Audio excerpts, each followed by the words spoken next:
이제 오늘은 우리가 다윗 이야기 12번째 벌써 이야기를 함께 나누게 되겠는데요. 특별히 이제 사무엘상 16장부터 사실 이제 다윗 이야기가 쭉 시작이 됐는데요. 이제 사무엘하로 접어 들어가서 오늘은 사무엘하 2장부터 4장까지 성경적인 컨텍스트는 그렇고요. 본문들을 중심으로 해서 이제 다윗의 삶 가운데 여러 다양한 종류의 사람들이 또 등장하게 되는데, 그런 사람들과의 부딪힘과 또 여러 가지 갈등, 이런 요소들을 통해서 하나님이 우리에게 주시는 영성 생활의 교훈들을 함께 나눌 수 있는 그런 시간이 되면 좋겠습니다. 오늘은 먼저 그 이명수 목사님의 제가 이전에도 소개해드렸는데 영성과 삶이라고 하는 책에 보면 이런 구절이 나오는데요. 먼저 이 구절을 읽고 오늘은 이제 시작을 해보면 좋겠습니다. 여러분 나눠드린 유인물에 보면 나와 있는데요. 이렇게 되어 있습니다. 모든 피조물에게는 돌봄이 필요하다. 돌봄 없이는 생존과 성장이 불가능하다. 인간에게도 돌봄과 격려가 필요하다. 사람들은 누구나 약점과 상처를 갖고 있기 때문이다. 특별히 신앙 공동체 안에서의 격려와 돌봄은 중요하다. 이명수 목사님이 이제 그 영성이라고 하는 이야기를 다루면서 사실 이제 다윗 이야기에서 중간중간 계속 나왔습니다만 우리가 공동체의 중요성, 관계의 중요성 이런 것들을 쭉 같이 이야기를 해왔었는데요. 사실 그런 이제 연장선상에서 우리가 다 연약하고 부족한 사람들인데 그러므로 서로를 돌보고 서로를 보듬고 이해하는 것이 중요하다, 이런 것을 이야기해 주셨습니다. 자, 그런데 사실 우리는 다 알고 있습니다. 실제로 우리가 매일의 삶 속에서 또는 어떤 공동체 안에서 살아갈 때 또는 이 사회 안에서 살아갈 때 이것이 말처럼 쉽지 않다는 것입니다. 왜냐하면 우리가 살면서 그 만나게 되는 사람들은 그야말로 다양한 종류의 사람들을 만납니다.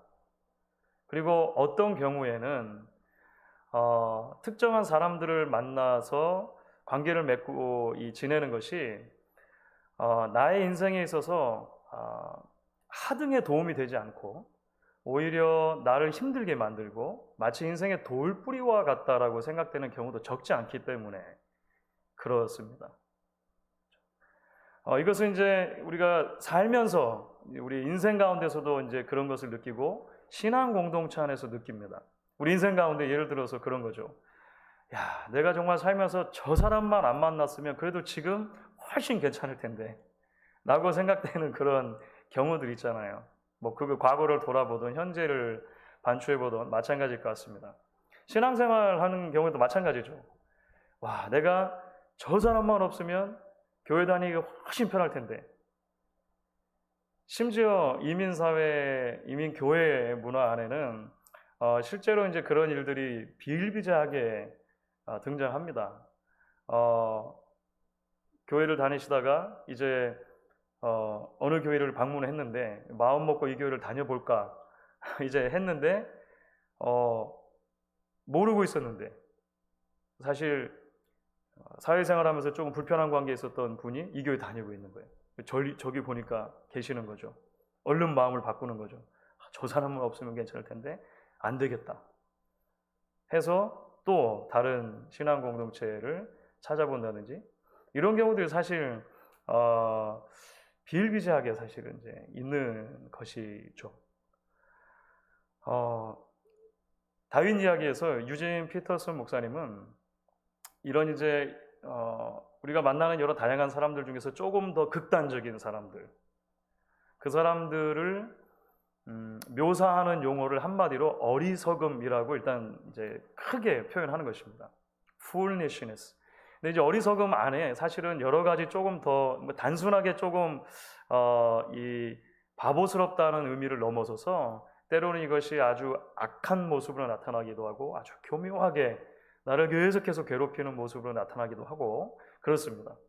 그리고 이 어리석음이라고 하는 주제 속에서 특별히 이제 스루야의 아들들, 조금 미스테리하게 들립니다만 이 사람들이 누구인가? 이제 다윗 이야기를 이제 우리가 쭉 읽어가다 보면 어떤 사람들인지 이해가 될 거예요. 이런 사람들로 대표되는 다윗에게도 있었던 조금 더 좀 심각한 종류의 사람들, 이런 사람들의 이야기를 이제 해주는 것입니다. 자, 그러면서 그 12번째 챕터를 읽어가다 보면 이제 여러 사람들의 이름이 등장하는데 조금 그래서 혼란스러울 수가 있습니다. 일단은 요압이라고 하는 사람이 등장하고 아브넬이라고 하는 사람이 등장하고요. 이 요압의 형제들도 몇 명 등장하고 또 그 이스라엘의 왕이 새롭게 되었던 이스보셋이라고 하는 사울의 아들 등 여러 사람이 등장해요. 그래서 일단은 좀 이런 이름들과 이야기들을 정리해 놓고 나서 이제 그 이야기 속에서 우리가 이런 사람들의 특징을 좀 살펴보고 이제 다윗의 인생에서 이런 사람들이 어떤 역할을 하는가, 어떤 의미가 있는가, 우리에게는 어떤 의미가 있는가, 이런 이야기들을 오늘 좀 해보도록 하겠습니다. 자, 먼저는 이제 정리된 것부터 한번 읽어보고 나서 좀 더 제가 성경 이야기 속에서 살을 붙여보도록 하겠습니다. 자, 다윗을 지치게 만드는 사람들이라고 이제 처음 큰 이제 그 주제를 한번 제가 붙여봤고요. 다른 듯 같은 종류의 인간 군상들이 등장하는데, 자, 첫 번째는 이 사람입니다. 스루야는 다윗의 여동생이었고 아들이 셋 있었다. 요압, 아비새, 아사엘이 바로 그들이다. 그 다음에 두 번째입니다. 사울이 죽은 후 그 아들 이스보셋을 모셨던 아브넬은 사울 군대의 사령관이었으며 요압은 다윗 군대의 사령관이었다. 자, 요 두 문장만 해도 벌써 사람들이 어마어마하게 많이 등장하죠. 왜 조금 혼란스럽죠? 자, 먼저 중요 인물은 요압하고 아브넬이니까 요압하고 아브넬을 설명하면서 이제 사무엘하 특별히 2장, 3장을 중심으로 좀 이야기를 해보도록 하겠습니다. 지난주에 우리가 어느 지점에서 다윗 이야기가 이제 마무리가 되었냐면요. 사울과 요나단이 전쟁터에서 죽임을 당한 이야기, 그리고 그 죽음에 대해서 다윗이 굉장히 애통하고 슬퍼했던 이야기에서 그 장면이 멈추었었습니다. 그렇죠? 다시 말하면 이제 다윗은 몰래 사무엘에게 기름 부음 받았지만 이스라엘 전체의 왕은 사실은 사울이었습니다. 그래서 오랜 기간 동안 갈등이 있었던 것이죠. 그 사울이 죽었다는 것입니다. 왕이 죽었다는 것입니다. 이 부분이 이제 먼저 이해가 돼야 되겠죠. 그리고 그 전쟁터에서 사울의 세 아들이 다 죽었습니다. 그러니까 요나단뿐만 아니라 요나단, 아비나답, 말기수아라고 이 세 아들이 죽었고, 이제 남은 아들이 있는데 그 남은 아들이 이스보셋인 것입니다. 남은 아들이 이스보셋인 거예요. 자, 여기서 이제 아브넬이라고 하는 사람을 좀 기억할 필요가 있습니다. 아브넬. 아브넬은 원래 사울을 모시던 군대 장관입니다. 여러분 다윗이 골리앗과 싸워서 이겼던 장면 생각나시죠? 다윗이 골리앗을 물맷돌 던져가지고 죽이고 이렇게 했을 때 사울이 옆에 있는 군대 장관에게 물어봐요. 저 소년이 누구냐? 그때 그 군대 장관이 누구냐면 아브넬인 거예요. 그러니까 아주 사울의 초기부터 아브넬은 군대 장관이고 사울과 함께 모든 전쟁터를 누볐던 백전노장인 것입니다. 자, 이것을 먼저 이해를 해야겠죠. 자, 사울이 죽었습니다. 사울이 죽으니까 사무엘에 의해서 기름 부음 받고 오랫동안 이제 도망 다녔던 다윗이 비로소 왕이 되는 거예요. 그런데 유다 지파에서만 이제 왕 노릇을 하게 됩니다. 왜냐하면 이스라엘은 본래 이제 12개의 지파로 구성이 되어져 있는데 외적과 싸울 때는 우리 이스라엘 이렇게 해서 싸우지만 사실은 그렇지 않을 때는 12지파 사이에도 문제가 늘 있었습니다. 특별히 북쪽에 있는 지파들과 남쪽에 있는 유다 지파와는 오랜 기간 동안 그런 이제 갈등이 있었던 것 같아요. 그래서 유다 지파 출신인 다윗은 유다 지파에서 다시 기름 부음 받고 왕이 된 거예요. 자, 그러니까 요만큼의 왕이 됐죠. 이때를 놓칠세라. 아브넬, 방금 전에 말씀드렸던 이 아브넬이 아직 사울 왕의 남은 아들이 있잖아요. 아까 그게 누구라고 그랬죠? 이스보셋. 이스보셋이라고 하는 이제 네 번째 아들이라고 보통 생각을 합니다.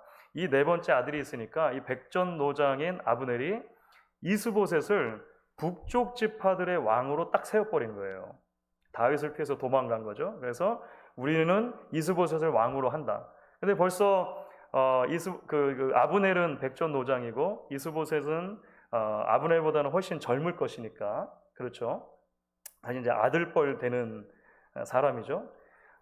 뭔가 아브넬의 야심이 있었던 것 같아요. 그렇죠. 그 이야기가 이제 점점 펼쳐지는 것입니다.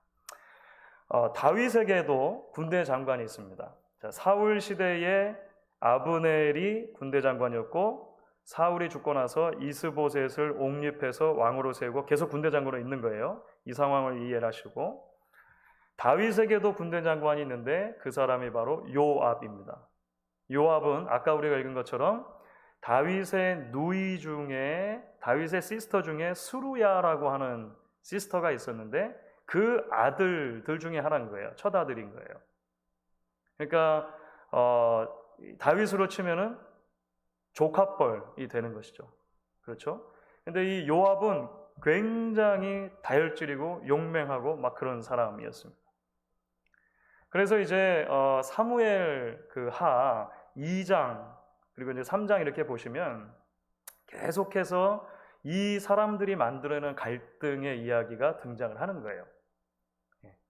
자, 말씀드린 것처럼 남쪽에 다윗이 왕이 됐고요. 북쪽에는 아브넬이 이스보셋을 데리고 이제 다른 이제 왕을 세워가지고 이렇게 두 나라가 마치 대치해 있는 것처럼 또 돼버렸잖아요. 전쟁이 벌어집니다. 전투죠. 전투가 벌어지는데 그 전투에서 여차저차 해가지고 사실은 이제 아브넬이 요압의 동생 중에 하나였던 아사헬을 죽입니다. 그 얘기가 사실은 굉장히 재밌는데 성경에 사무엘하 2장에 나와 있어요. 다 설명하면 너무 기니까 어쨌든 죽이게 됐어요. 나중에 결국은 요압이 그것을 마음속에 계속 두고 있다가 이제 다윗 몰래 왕의 허락도 받지 않은 상태에서 나중에 그 아브넬까지도 죽이게 됩니다. 거꾸로. 그러니까 계속 서로 이제 이 피를 흘리고 원수를 갚고 뭐 하는 이런 과정. 그리고 이런 과정 속에서 아브넬도 마찬가지고 사실 이제 요압도 마찬가지고 계속해서 다윗이 원래 기대했던 하나님의 통치, 하나님의 자녀로서의 삶, 하나님의 백성으로서 이 나라를 계속해서 세워가는 것, 이런 것들에 대해서는 계속 관심이 없고 자기들의 개인적인 영달과 성공과 이런 것에만, 야망에만 관심이 있었던 사람들인 것으로 성경이 그려주고 있다는 거예요. 자, 이제 성경의 이야기는 이렇게 이제 큰 이야기 속에서 흘러갑니다. 그러면서 이제 오늘 유진 피터슨 목사님이 이제 이런 이야기들을 정리해서 이야기하는 것으로 한번 좀 설명을 해보도록 할게요. 유진 피터슨 목사님 말씀하고 싶은 건 이거예요. 말씀드렸던 것처럼 사실 요압 장군, 다윗의 군대 장관이었던 요압 장군, 그리고 사울의 군대 장관이었던 아브넬은 서로 굉장히 다른 사람처럼 보이고 서로 대적 관계에 있었던 것처럼 보이지만 실제로는 굉장히 비슷한 사람이라는 거예요. 그 이야기를 하고 싶은 겁니다. 다윗에게 굉장히 비슷한 방식으로 그들은 걸림돌들이었다라고 하는 것입니다. 자, 한번 읽어보도록 하겠습니다. 그래서 다른 듯 같은 종류의 인간 군상 세 번째 동그라미를 한번 읽어볼게요. 아브넬은 극도의 기회주의자다. 그는 국왕 옹립자로서의 위치를 확립하여 힘없는 이스보셋을 꼭두각시 왕으로 만들면서 미래는 다윗에게 있다는 것을 깨닫고 북쪽 지파들을 다윗 쪽으로 회유하기 시작한다. 반면에 요압은 전형적인 억세고 거친 사람이다. 그는 일단 죽이고 나서 나중에 생각한다. 또한 그는 자신의 보기에 옳은 이상을 위해서라면 앞뒤 가리지 않는 사람이다. 불같은 성미와 독단주의와 완력의 결합은 치명적 결과를 낳는다. 자, 이제 두 사람 한꺼번에 한번 읽습니다. 아브넬은 아주 세련되게 교환한 사람이다. 그는 자신의 이기적 목적을 위해 하나님의 이름을 교묘히 이용하는 법을 알고 있었다. 요압에게 하나님은 자신의 폭력을 초월적으로 합리화시켜 주는 존재다. 이것이 이제 계속 그 책에서 이제 강조해 주는 바입니다. 서로 각기 다른 야망과 야심을 가지고 다윗에게 접근했고 다윗을 이용하려고 했고, 하지만 그 과정에서 계속해서 폭력적인 피를 흘리고 결국은 스스로도 망해가는 이런 과정들, 이런 과정 속에서 다윗은 계속해서 고민을, 이제 마음앓이를 하게 된다라고 하는 것이죠. 그렇죠. 자, 그래서 하나님의 사람이었던 다윗과 하나님이 불필요했던 사람들인 아브넬과 요압 이야기, 이렇게 이제 설명이 되는데요. 또 계속 읽어보도록 하겠습니다. 자, 이 점이 아주 재밌는데요. 단어의 일반적 정의에 따르면 요압과 아브넬은 다윗의 원수는 아니다. 한쪽을 택해야 할 경우 둘 다 다윗 편에 설 자들이다. 그러나 그들은 다윗을 통해 이루어지는 하나님의 일에 대해서는 관심이 없었다. 그들은 하나님 나라에 대해, 하나님에 대해, 진리와 참다운 영예에 대해 아무런 관심도 없다. 저급하고 좀스러우며 거만한 전략가들은 역사적 상황을 자신의 명성과 야망을 위한 무대로 이용하는데 몰두한다. 사실 이제 말씀드렸던 사무엘하 2장 또 3장을 보시면 이런 이야기들이 이제 계속해서 말씀드린 것처럼 이제 반복이 되는 것입니다. 아까 제가 다 설명을 드리지 않았는데요. 사실은 이제 아브넬의 경우도 다윗에게 접근을 했었어요. 북쪽에 있었지만, 이스보셋을 옹립하고 있었지만 결정적인 어떤 계기가 있어가지고 다윗에게로 와서, 자, 당신이 이 나라를 다 통치하면 좋겠습니다라고 주인인 이스보셋을 배신하는 장면이 나와요. 그런데 그게 왜 그러냐면 이스보셋에게 기분이 나쁜 사건이 하나가 있었던 거예요. 죽은 사울 왕의 첩들 중에 한 명을 이 아브넬이 사실은 범하게 됩니다.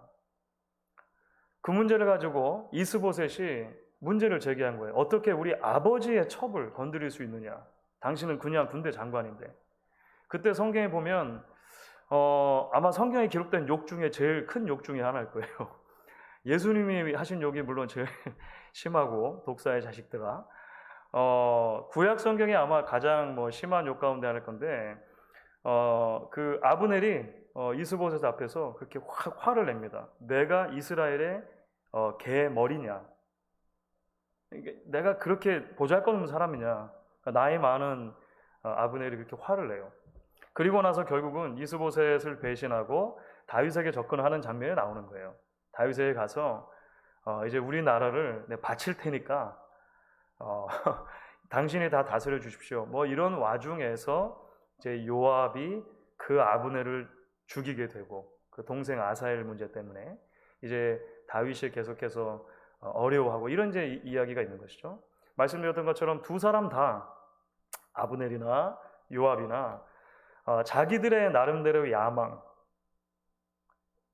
가지고 다윗에게 접근했고, 그런 어려운 일들을 계속해서 만들어냈다라고 하는 것입니다. 두 번째로 한번 읽어볼게요. 다윗은 그때 어땠는가? 다윗은 이제 그 여러 가지 다양한 그 모습을 보여줍니다. 첫 번째, 그러나 우리는 여전히 자신의 왕업을 행하고 있는 다윗을 발견한다. 다윗은 관대하게 대하며 가족을 부양하며 언약을 맺으며 시를 쓰며 진실하게 슬퍼하고 있다. 한편으로는 그런 여러 그 다양한 사람들을 만나고 어려움이 있는데, 그것 자체가 다윗으로 하여금 하나님이 다윗에게 주신 사명을 계속해서 감당하는 것 자체를 막지는 못했어요. 다윗은 계속해서 그 일들을 감당합니다. 자신에게 주어진 왕업, 우리가 몇 주 전에 그 다윗이 행했던 그런 킹워크, 왕업에 대해서 이야기를 나눴죠. 계속해서 왕으로서의 그 말하자면 사명을 감당하는 거예요. 하지만 동시에 다윗은 이것 때문에 힘들어합니다. 그러니까 전혀 없는 것 같이 하고 이 모든 일들을 그냥 기쁨으로만 감당했던 것은 물론 아니라는 거예요. 힘들었어요. 이 사람들이 진짜 힘들게 했습니다.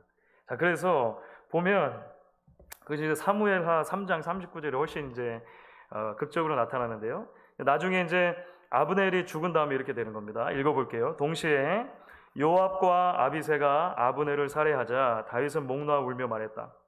수루야의 아들들이 나보다 더 강하니 비록 내가 기름을 부은 왕이라고 하지만 보다시피 이렇게 약하오. 이것은 이제 그 요압이 아브넬을 속임수를 써가지고 이제 자기 마음대로 죽였거든요. 그 아브넬의 장례를 잘 치러줍니다. 다윗이 장례를 잘 치러주고 나서 막 슬퍼할 때 이제 주위 사람들이 이제 우리 왕이 이렇게 슬퍼하는구나라고 하는 것을 느낄 때 주위 사람들에게 하소연하는 거예요. 사실은요. 다윗도 하소연을 했습니다. 야, 사실은 내가 왕인데 내가 기름 부음하는 왕인데 내 조카뻘 되는 이 요압 그리고 지금 남아있는 아비새 이 사람들의 기세가 너무 등등해서 내가 왕인지 아닌지도 잘 모르겠다 라고 말할 정도로 저 사람들이 나를 너무나 힘들게 한다라고 다윗도 이제 이야기하는 장면이 나오니까 이 두 가지가 다 같이 있는 것이죠. 왕업 자체가 다 망가진 것은 아니고 계속해서 하나님이 주신 일을 감당하지만 여전히 그런 갈등과 어려움이 사실 대단히 컸었다는 것, 다윗에게 이 요압 문제가 굉장히 컸었다는 것은 사실인 것 같아요. 자, 그래서 이렇게 설명할 수 있을 것 같아요. 마지막에 이제 이것을 이제 정리하는 것이죠. 다윗은 하나님을 경배하고 거룩을 추구하는 삶으로 사람들을 인도하지만 이들 중에는 스루야의 아들들도 있어서 다윗의 삶을 무척이나 어렵게 만든다. 그들의 시끄러운 자리 다툼으로 인해 모든 일이 늘 심각한 자리에 처한다. 그러니까 요압과 아비새 같은 사람, 다시 말하면 이제 스루야 아들들이라고 그냥 이렇게 오늘 그 챕터에서 요약하고 있는 사람들을 보면 지금까지 다윗이 만났던 사람들하고 조금 결이 다른 겁니다. 예를 들어서 여러분 이전에 나발이라고 하는 사람이 있었죠. 나발은 광야에서 다윗이 모든 사람들 속에 존재하는 그 존귀함, 생명의 존귀함을 깨닫고 막 이렇게 할 때에 이 나발이라고 하는 사람은 다윗이 그동안 쌓아놨던 영성을 말하자면 다 무너뜨리게 만들었던 사람이에요. 막 그 안에 눌러놨던 그 분노와 그 잔혹함과 막 이런 것들을 끄집어낼 수 있는 그런 아주 악한 사람이죠. 악한 사람이에요. 그런데 나발 같은 사람은 사실은 다윗의 인생을 놓고 보면 지나가는 사람이에요. 지나가는 사람. 예? 그냥 한번 지나가다 만난 사람이라는 말이죠. 그런데 요압은 달라요. 요압은 평생을 같이 합니다. 평생을. 다윗이 요압보다 먼저 죽습니다. 사실은. 열왕기상 2장에 가보면 다윗이 나이가 많아서 이제 죽어갈 때 솔로몬에게, 자기 아들 솔로몬에게 요압에 대해서 말하는 장면이 여기서 나와요. 나중에. 그러니까 요압은 평생 같이 가는 사람이에요.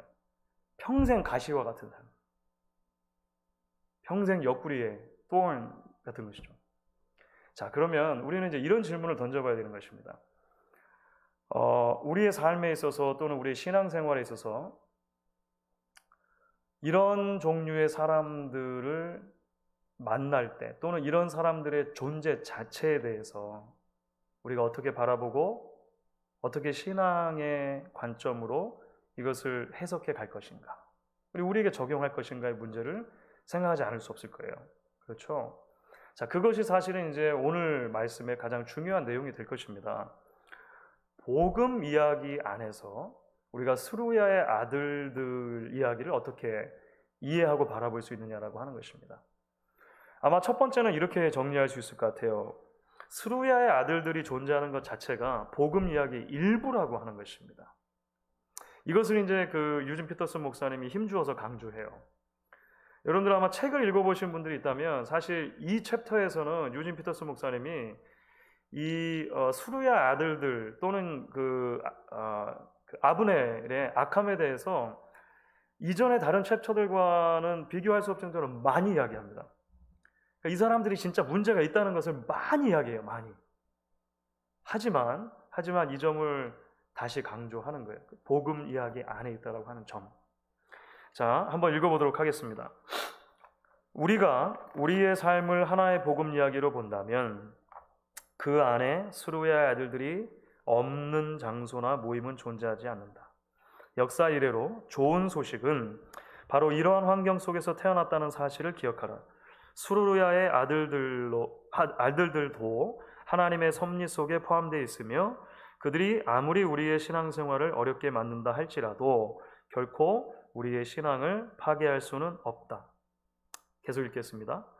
하나님은 바로 그런 상황과 사람들 속에서 우리의 구원을 이루어 가기로 하신 것이다. 신앙과 제자도의 길을 걷는 중에 우리는 멋진 친구들, 은혜와 아름다움, 충성과 기도의 사람들을 만난다. 바로 요나단과 아비가일, 사무엘과 아히멜렉과 같은 사람들이다. 하지만 또한 그 길에서 우리는 다양한 이름으로 불리는 아브넬과 요압을 만나기도 한다. 유진 피터스 목사님도 이제 후반부에 그런 얘기를 하십니다. 많은 사람들이 성경 안에 도대체 왜 이런 사람들의 이야기가 있는가를 질문한다는 거예요. 하나님, 우리는 좋은 이야기만 듣고 읽고 싶습니다. 하나님, 우리는 사무엘의 이야기, 아비가일 같은 사람의 이야기, 예수님의 이야기, 복음 이야기, 그런 이야기 듣고 싶습니다. 성경을 펼치면 그런 좋은 이야기들만 나오면 좋겠습니다. 그런데 왜 성경에 수루의 아들들 같은 이런 비극적인 이야기들이 존재하는 것입니까? 읽기 싫습니다. 이거 넘어가면 안 됩니까?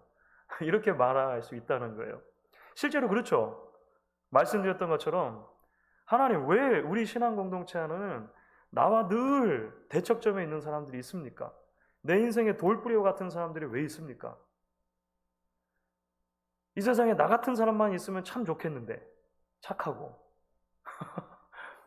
네, 너무 인간적이고 이런 사람만 있으면 좋겠는데 왜 그게 아닙니까? 이렇게 말한다는 거예요. 유진 피터스 목사님 말씀은 그렇습니다. 그것이 충분히 이해가 됩니다. 하지만 그것이 복음입니다. 이렇게 말하는 거예요.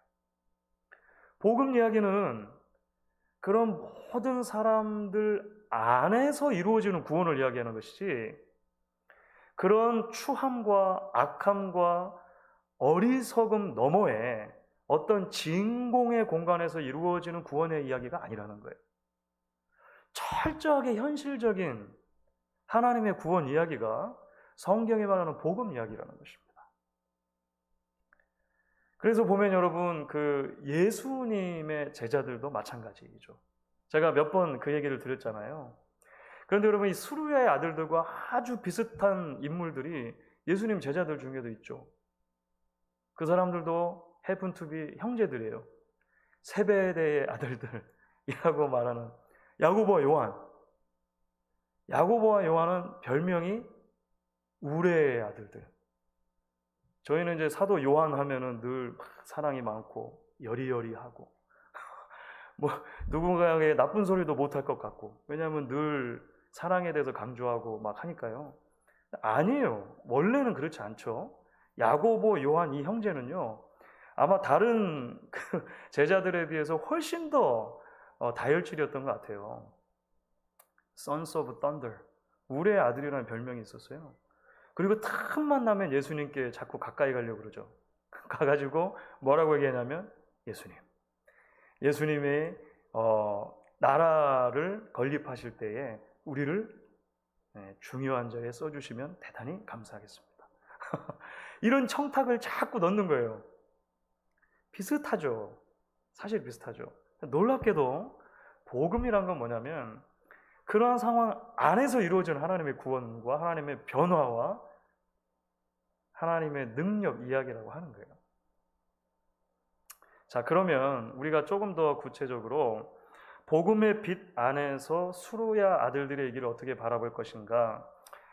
이제 이것은 그 책에는 나와 있지 않지만 제가 나름대로 정리를 해 본 것입니다. 아마 크게 세 가지 정도로 우리가 요약할 수 있을 것 같아요. 하나는 이것입니다. 이 수루야 아들들 이야기는 복음 안에서 볼 때 구원의 은혜를 기억하는 삶으로 우리를 초대한다는 것입니다. 구원의 은혜를 기억하는 삶으로. 다시 말하면 이런 거예요. 나도 한때는 수루야의 아들들이었다는 것입니다. 그러니까 우리는 다윗 이야기를 읽으면 본능적으로 우리 자신들을 누구하고 동질화시키냐면 다윗하고 우리와 동질화시켜요. 우리는 그냥 이야기를 읽는 즉시 다윗이 돼요. 그리고 내 주위에 있는 수많은 수르의 아들들이 떠오르는 거예요. 근데 여러분 잘 생각해 보면 사실 그게 아닙니다. 우리도 수르의 아들들이었고 그렇게 어리석고 그렇게 잔혹하고 그렇게 믿음 없는 사람일 때가 훨씬 더 많았다는 거예요. 우리의 시선이, 우리의 동질화의 방향이 다윗이 아니라 수르야의 아들들로 갈 때 사실은 비로소 우리는 복음을 이해하기 시작하는 것입니다. 자, 그래서 로마서 5장 7절 8절입니다. 세 번역으로 읽어볼 텐데요. 우리가 잘 아는 대목이라 세 번역으로 좀 거리두기를 하며 읽어보도록 하겠습니다. 의로운 사람을 위해서라도 죽을 사람은 거의 없습니다. 선한 사람을 위해서라도 감히 죽을 사람은 드뭅니다. 그러나 우리가 아직 죄인 되었을 때에 그리스도께서는 우리를 위하여 죽으심으로써 하나님께서 우리에게 주시는 사랑을 나타내셨습니다. 하나님이 우리를 구원하신 것은 우리가 아직 죄인 되었을 때라고 하는 것입니다. 이것이 복음의 전제이죠.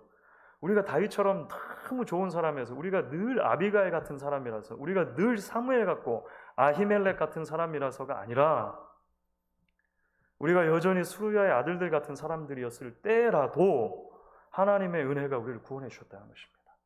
복음은 여기서 출발하는 거예요. 자, 그래서 에베소서 2장 8절 9절이죠. 우리의 구원과 관계된 아주 중요한 성경의 선포입니다. 여러분은 믿음으로 말미암아 은혜로 구원을 받았습니다. 이것은 여러분에게서 난 것이 아니요 하나님의 선물입니다. 구원이 행위에서 난 것이 아님은 아무도 그것을 자랑할 수 없게 하려고 하시는 것입니다. 에베소서 2장 8절 9절의 세 번역입니다. 자, 동시에 여러분 그렇기 때문에 두 번째로 이 복음의 빛 안에서 우리가 수르의 아들들의 이야기를 바라본다는 것은 주님의 마음으로 우리 주위를 바라보는 삶으로 우리를 초대한다는 것을 기억할 수 있으면 좋을 것 같아요. 다시 말하면 여러 종류의 우리 인생의 장애물과 같은 사람들을 만난다 하더라도 그 모두가 하나님의 거대한 복음 이야기 안에 있음을 기억하고 예수 그리스도의 심장으로, 시선으로 그들을 바라보는 훈련을 하는 것, 그것이 영성 생활이라고 하는 것입니다. 자, 대표적인 것이 빌립보서 2장이겠죠. 빌립보서 2장은 너희 안에 그리스도의 마음을 품으라 이렇게 말씀하시는 대목인데요. 그 전에 이 내용이 쭉 담겨 있는 것입니다. 여러분 같이 한번 읽어볼 텐데요. 에베소서 2장 1절부터 5절 같이 한번 읽어보겠습니다. 그러므로 그리스도 안에 무슨 겉면이나 사랑의 무슨 위로나 성령의 무슨 교제나 긍휼이나 자비가 있거든 마음을 같이하여 같은 사랑을 가지고 뜻을 합하여 한 마음을 품어 아무 일이든지 다툼이나 허영으로 하지 말고 오직 겸손한 마음으로 각각 자기보다 남을 낮게 여기고 각각 자기 일을 돌아볼 뿐더러 또한 각각 다른 사람들의 일을 돌보아 나의 기쁨을 충만하게 하라. 너희 안에 이 마음을 품으라. 곧 그리스도 예수의 마음이니. 그리스도 예수의 마음은 어떤 추상적인 개념이라는 게 아니고요. 예수님의 마음은 뭐냐면 하나 될 수 없는 사람들을 품는 마음이라는 거예요. 그들을 위해서 내가 낮아지는 것이 예수의 마음이라는 거예요. 자기를 기꺼이 비우기까지 죄인들을 사랑하시는, 언젠가도 말씀드린 것처럼 초대교회 우리가 하지만 결코 초대교회는 완전한 교회 아닙니다.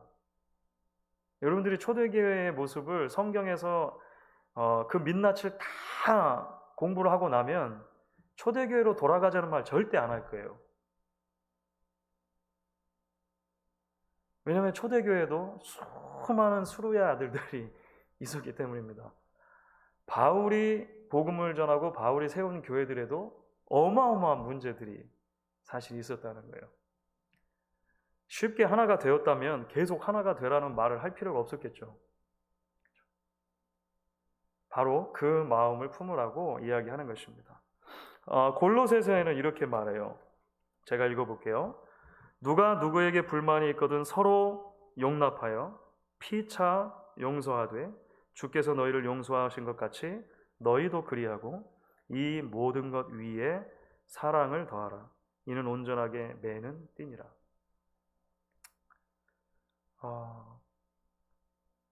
사랑을 가르치는 것은 쉽습니다. 사랑을 살아내는 것은 대단히 어려운 일이에요.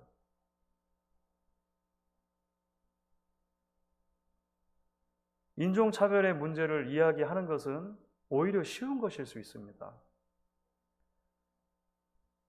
하지만 내 가족 중에 있는 수루야의 아들들을 내가 품고 사랑하는 것은 훨씬 어려운 문제일 수 있습니다. 다윗에게 수루의 아들들은 사실은 가족이에요. 누이의 아들들이었어요. 이스보셋에게 아브넬도 사실은 마찬가지입니다. 삼촌인 넬의 아들이에요. 아브넬이. 아이러니하죠. 가장 큰 적이 가장 가까이 있는 사람들이었다는 게 사실은. 사랑은 그런 것이죠. 모든 것 위에 사랑을 더하라 라고 바울이 말한 이유가 거기에 있는 것을 우리가 기억하면 좋을 것 같아요. 조금 더 나아가서 한 걸음 더 거룩의 열망으로 나를 바라보는 삶으로의 초대, 아마 이렇게 정리를 할 수 있을 것 같습니다. 이것은 무엇이냐면요, 여전히 그러니까 수르의 아들들과 같은 나를 하나님이 구원하셨다라고 하는 과거형뿐만 아니라 여전히 우리 안에는 지금도 수르야의 아들들 같은 그런 옛사람의 요소들이 일어날 때가 많다는 거예요. 결국 우리를 복음 안에서 바라본다는 것은 날마다 복음 안에서 하나님이 기뻐하시는 거룩의 자리로 나아가려고 하는 열망과 다했다는 것이죠. 자, 예수님의 가르침 중에 마가복음 10장 44절 45절 굉장히 중요한 말씀이죠. 같이 한번 읽어보도록 하겠습니다. 너희 중에 누구든지 으뜸이 되고자 하는 자는 모든 사람의 종이 되어야 하리라. 인자가 온 것은 섬김을 받으려 함이 아니라 도리어 섬기려 하고 자기 목숨을 많은 사람의 대속물로 주려 함이니라. 아멘. 여러분, 이 말씀의 배경이 사실은 제가 아까 말씀드렸던 세베대의 아들들 때문입니다. 이 말씀 하신 배경이 정확하게 세베대의 아들들, 야고보와 요한이 예수님께 와서 주님, 우리를 좀 더 높이 이렇게 말했을 때 예수님이 말씀하신 거예요. 낮아져야 한다. 섬기는 자가 되어야 한다. 이야기하신 것이죠. 에베소서 5장 1절 2절만 제가 읽겠습니다. 그러므로 여러분은 사랑을 받은 자녀답게 하나님을 본받는 사람이 되십시오. 그리스도께서 우리를 사랑하셔서 우리를 위하여 하나님 앞에 향기로운 예물과 제물로 자기 몸을 내주신 것 같이 여러분도 사랑 안에서 살아가십시오. 우리가 사순절을 지나고 있습니다. 지난 몇 주일에 제가 말씀을 드렸는데요. 사순절은 주님의 고난과 죽으심 또 부활에 대해서 우리가 훨씬 깊이 있게 묵상하는 그런 기간입니다. 주님이 이 땅에 오셔서 고난당하시고 죽으신 이유는 수르의 아들과 같은 우리의 죄 때문입니다. 지금도 우리가 계속해서 사순절을 기억하고 부활절을 감격으로 맞는 것은 그 주님의 은혜만이 우리를 구원할 수 있기 때문에 그렇습니다. 사실은 대단히 힘든 일입니다. 잠자리에만 들면 자꾸 수르의 아들들이 떠오를 수도 있어요. 저는 다윗도 그랬을 것 같아요. 다윗이라고 어디 안 그랬겠습니까? 성경의 곳곳에 사실은 다윗이 이 사람들 때문에 정말 힘들었다는 그런 대목들이 나오거든요. 평생 가시와 같은 것이죠. 하지만 끊임없이 복음의 관점 안에서 하나님의 은혜의 빛 안에서 이 모든 것들을 바라보고 나를 하나님의 은혜에 붙들어 매두려고 하는 것, 하나님 은혜 안에 있는 나를 보려고 하는 것, 그것이 바로 우리의 영성이라고 하는 것을 기억할 수 있으면 좋겠습니다. 아동 작가 윤수천님이 계신데요. 소금 같은 이야기 몇 줌이라는 시가 있어요. 그 첫 번째 첫 번째 연이 이렇게 되어 있습니다. 이왕이면 소금 같은 이야기 한 줌 가슴에 문어두개다. 당장에는 견딜 수 없는 아픔이겠지만 지나고 나면 그것도 다 추억이 된다네. 뒤로 가면 더 있습니다. 몇 개 더 있는데 그렇습니다. 우리가 이런 사람들이나 사건들을 바라보는 시선이 하나님 안에서 하나님을 닮아가는 것 될 수 있기를 바라고 그 안에서 하나님이 기뻐하시는 우리의 삶의 열매들을 맺을 수 있도록 우리가 함께 소망하고 기대할 수 있게 되기를 마지막으로 주의 이름으로 간절히 축원하겠습니다.